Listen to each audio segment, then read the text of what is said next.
জাতীয় দলের ফেরার আরো একটি দারুণ সুযোগ পেতে যাচ্ছেন সাব্বির রহমান। গত বিপিএলে যেভাবে পারফরমেন্স করেছেন সেটা পুনরায় দেখাতে পারলেই হবে বাজিমাত। দীর্ঘদিন পর টাইগার পাওয়ার হিটারকে দেখা যাবে লাল সবুজের জার্সি গায়ে। ভক্তদের আশা সেই সুযোগ শতভাগ কাজে লাগাবেন তিনি। সাব্বিরের জাতীয় দলে ফেরা সেই সুযোগ নিয়ে বিস্তারিত থাকছে রিপোর্টে। ডাউন দ্য উইকেটে এসে লং অনের উপর দিয়ে বিশাল বড় বড় ছক্কা হাঁকাবেন, আবার প্রতিপক্ষ বোলারদের চোখে চোখ রেখে জবাব দেবেন। পুনরায় 22 গজে ব্যাট হাতে ঝড় তুলবেন, এমন স্বপ্নগুলো আজও মনের গহীনে ধারণ করেন সাব্বির রহমানের ভক্তরা। সাব্বির ফিরবেন কি? ফেরা হয়তো জরুরি, ভক্তদের জন্য হলেও আরো একবার লাল সবুজের জার্সিতে প্রত্যাবর্তন করা উচিত। সেই পথ সহজ করতে এবার দারুণ একটা সুযোগ আসতে চলেছে তার কাছে, যেখানে ভালো করতে পারলেই টি-20 দলে জায়গা করে নিতে পারেন এই পাওয়ার হিটার। সাব্বির রহমান নামটা এদেশের কোটি কোটি ক্রিকেট প্রেমীদের কাছে এক আক্ষেপের গল্প বললে খুব বড় ধরনের ভুল হবে না। অপার সম্ভাবনা এবং সামর্থ্য নিয়ে 22 গজে পদার্পণ করলেও সময়ের সঙ্গে সঙ্গে উন্নতির বদলে নিজের অবনতির দিকে নজর ছিল তার। 2017 সালে সাব্বিরের খেলা দেখে অজয় কিংবদন্তি স্পিনার নাথান লায়ন তাকে সম্বোধন করেন বাংলার বিরাট কোহলি নামে, কিন্তু অকালে অল্প সময়ের ব্যবধানে হারিয়ে যান তিনি। তার ভক্তরা অবশ্য এখনো স্বপ্ন দেখেন তিনি ফিরবেন,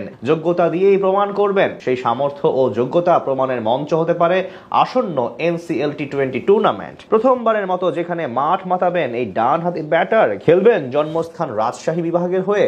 2024 সালে প্রথমবারের মতো মাঠে গড়ায় NCL টি-20 টুর্নামেন্ট। সংক্ষিপ্ত ফরম্যাটের পাইপলাইন সমৃদ্ধ করতে এমন উদ্যোগ নিয়েছিল বিসিবি, যার আদলে এবারও মাঠে গড়াবে এই টুর্নামেন্ট। গত সিজনে লঙ্কা টি-10 টুর্নামেন্টের জন্য ছিলেন না সাব্বির, তবে এবার যেহেতু অবসর সময় পার করছেন তিনি, তাই খেলবেন রাজশাহী বিভাগের হয়ে, যেটা হতে পারে তার জন্য প্রমাণ করার বিশাল সুযোগ।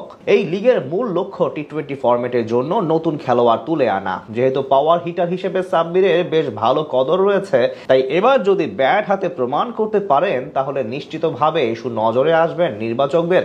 এর সাথে তার জন্য পজিটিভ বিষয় হলো গত বিপিএল এর পারফরম্যান্স। 2025 বাংলাদেশ প্রিমিয়ার লিগের শাকিব খানের মালিকানাধীন ঢাকা ক্যাপিটালসের জার্সি গায়ে ব্যাট হাতে প্রায় 160 স্ট্রাইক রেটে মাত্র 9 ইনিংসে 189 রান করেছেন তিনি, যেখানে ব্যাটিং গড় ছিল ইনিংস প্রতি 31.50।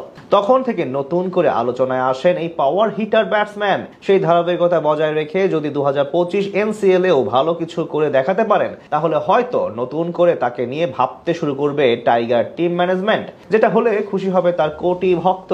সবার প্রত্যাশা এবার জাতীয় লিগে পারফরমেন্স করে জাতীয় দলে প্রত্যাবর্তন করবেন সাব্বির রহমান।